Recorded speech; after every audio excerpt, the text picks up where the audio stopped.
The latest star to join my podcast Going Back and Catching Up is none other than Pam Tillis. It is a pleasure to have you on, Pam. Oh, thank you so much. It's great to be here. You know, when you first came out, I was back in Chicago at the time, and we'll get back to this in a second because I want to bring something up because you actually have a first for something that actually happened in the Windy City. But I look back at all these songs, and man, when they came out, it was like hit after hit after hit. Don't Tell Me What to Do. Maybe it was Memphis, which, man, that's possibly my favorite song about Memphis, which is saying a lot. Me Vida Loca, Cleopatra, Queen of Denial, Shake the Sugar Tree. My wife used to sing that all the time, and it's just one after another.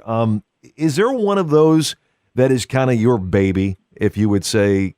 I definitely would say maybe it was Memphis is my signature. Yeah. That's what, they say, what's your signature song? And that's the song you're most known for. And that was a lucky day that song came into my life. A little bit of a story behind that song because I had actually recorded that a few years prior to my Arista record deal. Uh-huh. And I'm going to be honest with you, it wasn't a great version. It just wasn't happening. And it even had a saxophone solo on it. So here's the deal. Usually if you record a song and you put it out and it doesn't take off, you just go on to the next one.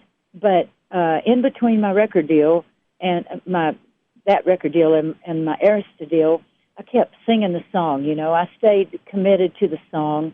And every time I would play it, this is before I was, had any kind of reputation, sure, or I didn't have hits, It wasn't happening for me yet, right? But every time I would sing that song, people would go crazy. And if you break it down, it's not like some big complicated lyric or melody. There's just something you can't put your finger on it. So when I got my Arista deal, I said to my producer, I said, this doesn't happen very often, but I kind of feel like I should re-record this song and try again.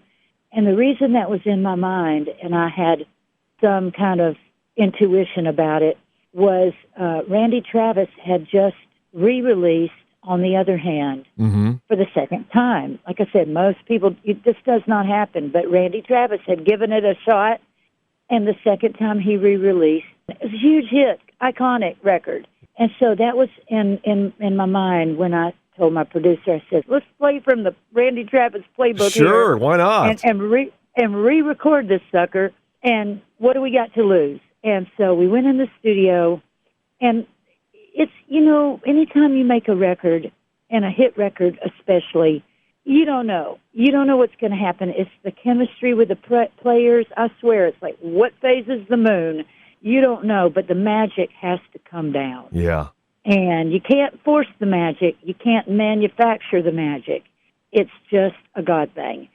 And anyway, so we re-record this song, and they wheel me into the control room to listen to the playback.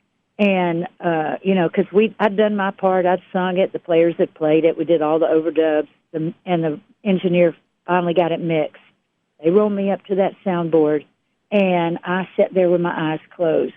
And all of a sudden, I just started crying. I mean, I was just breaking down because I'm like, oh my, there it is. There's my dream record. And it just took off. So that's my story about me. Oh, that's a great story. I don't know if a lot of people know that backstory. Now I got the chills. That's awesome. Well, it's probably my favorite song of yours, and I'm sure I'm not the only one. So the Randy Travis rule worked for you, and you're better for it, right? That's right. Thank you, Randy. I should send him a Christmas ham.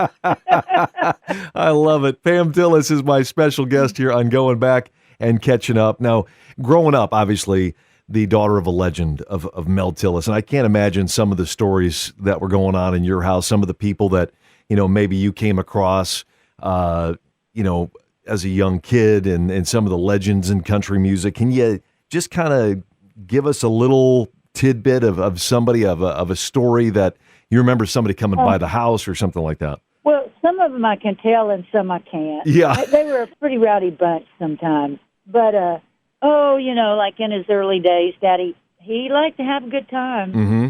And he'd been out partying with Chris Christopherson. and I think they'd been off about 3 days, MIA. They'd just been out on a tear, and Daddy rolled in early one morning with Chris, and they said, "Yeah, we're good."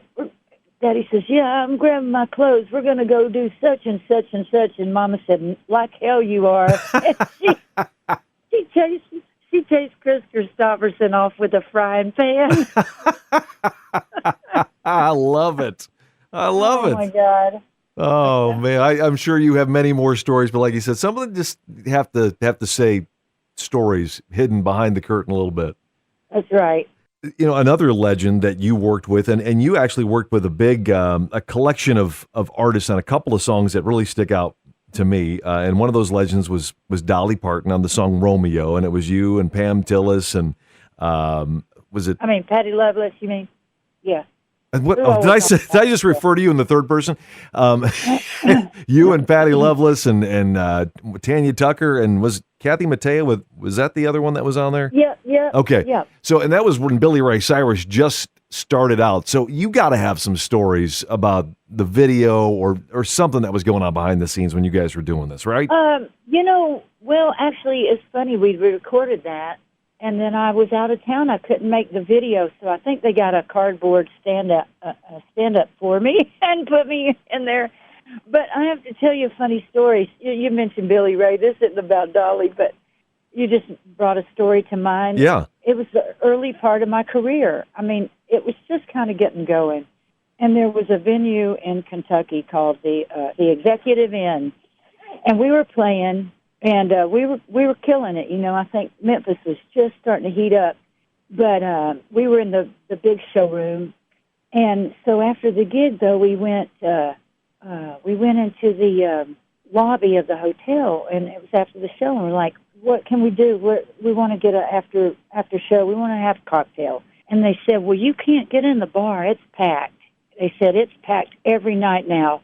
We said, "Really? What's going on?" They go, "Some guy just starting out. It's Billy Ray Cyrus, and they can't get enough of him.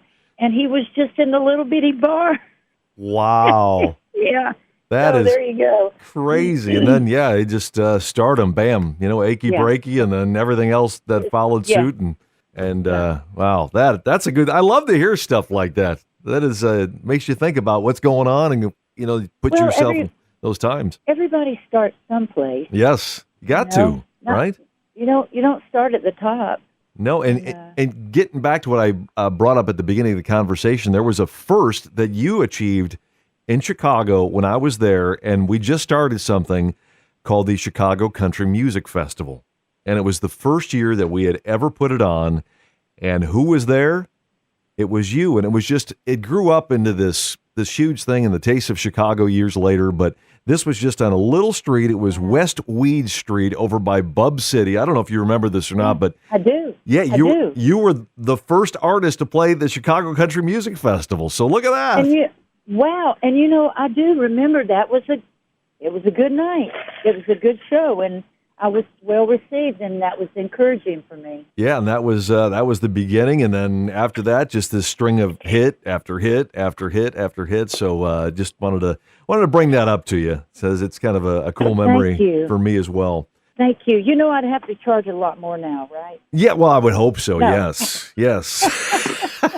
Pam Tillis is my guest here on Going Back and Catching Up, and because of you having a famous dad and your dad having a famous daughter, I wanted to put you through something a little bit here called, I don't really have a name for it, so we're just going to call it Tillis Trivia, even though it's really not about you, but it kind of is in a branch off.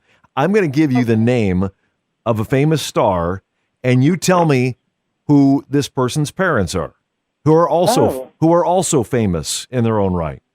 Okay? I'll give that a shot. Okay, let's see how we do. Okay, Dakota Johnson. Oh, yeah. Miami, Don Johnson. Don Johnson and her mom. You remember who her mom was? Or who her mom is? Melanie. Yeah. Yeah, very good. All right. Pam's 1 for 1. Okay. Number 2, Angelina Jolie. Oh, I know exactly who he is. He's the guy that does he does the cowbell skits on Saturday Night Live. Yeah, John. Yes, exactly. Wow. All right, 2 for 2. Here we go. This one's kind of tough. Maybe. Okay. Mariska Hargitay. Wow. I've come across this fact before, but Yeah, it's one of those ones you're like, oh, wow, and then you forget about it. Then you see it again. You're like, oh, yeah, wow, again. okay, I give. She was a sex symbol back in the 50s, maybe? Tippi Hedren? No. Jane Mansfield. Oh, wow. Yeah, that's her mom. All right, 2 more. Kate Hudson. Oh, yeah. He was in a group, the Hudson Brothers. No, what was Kate Hudson was Goldie Hawn. But Yes. she was married to a Hudson. Yes. Yeah, Goldie was the Yes. one I was looking for. Yeah, Goldie was the one I'm looking for. Right. Okay. But there was a pop group called, I think it was the Hudson Brothers, and that's her daddy, I believe. Yeah. You're giving me a lot of information here. You ought to be quizzing me. Okay. And finally, Elle King. Oh, yeah, he's the comedian. Mm-hmm. I see him in my mind. He's a funny man. Yes. She's wildly talented. I love her. Yes, she is. Rob Yeah. Schneider. Yeah. Wow. Look at you. You just go with that initial thought. You got it nailed every time. Well, close. Very nice. Very nice. I thought you were going to do country music kids. No, that'd be too easy. Okay. I had to make it a little Not bit of a really. challenge for you, Pam. Well, you did very well. And may I say that the Instagram post that you put out there, was it yesterday or the day before, of the album cover of Lainey Wilson that you redid to make it your own, from Bell Bottom Country to Mom Jean Country. That's legendary right there. That was perfect. The hat and everything. Oh, yeah. My publicist, I had that idea, and my publicist just happened to find that picture. I'm like, oh, my God, this is perfect. That was incredible. And to have her comment on it. And Yeah, no, I was pretty jazzed about that. I'm a fan. I think she's great. Well, and I'm sure she's a huge fan of yours. It's it's artists like you that laid the groundwork for people like Lainey, and it's great to see her blowing things up because she's incredibly talented. Yeah, she's deserving. Yeah. She really is. Okay, and one more thing before I let you go, because I know you want to go chill out here for a little bit. I was bringing up Legends before, and you being part of this other song, and it was "I Don't Need Your Rocking Chair," and all the artists that were a part of that. You got any stories about? Oh, just to be in that company, and that was the early '90s, and early '90s. It just felt like there was a wave of new artists that were gonna, so many of the artists that were part of that video have just gone on to have multi-decade careers. It was a strong group. You and Patty and Alan Jackson and Garth Brooks and Clint Black and Travis Tritt. That's like a who's who in country music, right? No, it was, just incredible. And nobody, there was no way to predict how it was all going to go for us, but yeah. Are there any other songs that you're thinking of redoing? Because I want to be able to say, oh, I remember when she told me that. I wish somebody would re-record Spill Perfume. I just think that'd be a good one to redo, like Carly Pierce or somebody like that. Man. Yeah, that would be. I'd love to see that one back out there again. That's another great song, too. Man, they just keep coming and coming. Well, Pam, thank you so much for taking a few minutes. I really appreciate it. You take care. So nice to talk to you, Dan.